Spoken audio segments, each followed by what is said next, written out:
අයිබෝන් අදත් ගෙනල්ලා තියෙනවා මෙන්න මේ යකිනාරං ශාකය. මේ යකිනාරං කියන්නේ දේශීය වෛද්‍ය විද්‍යාවේදී බොහොම ඉතාමත් ඉහළ වටිනාකමක් ඇති ඖෂධීය ශාකයක්. මේ ශාකය ගොඩක් ඖෂධීය ගුණ සහ ප්‍රයෝජන තියෙනවා.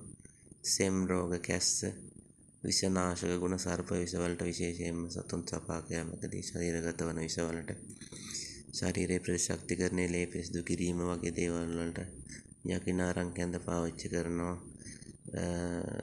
යකිනාරං කැඳ වලින් ශරීර නිරෝගීතාවයට බලපානවා. එතකොට මේකේ කුඩා පඳුරක් ලෙස වැවෙන්නේ. කුඩා ගෙඩි තියෙනවා, කුඩා කටු සහිත කටු පඳුරක් විදිහට තමයි වැවෙන්නේ මේක. මෙන්න මේ වගේ ඖෂධීය ශාකයකින් ඉස්සරහටත් හමු වෙන බලාපොරොත්තු වෙන සමුගන්නවා. සුබ දවසක් වේවා.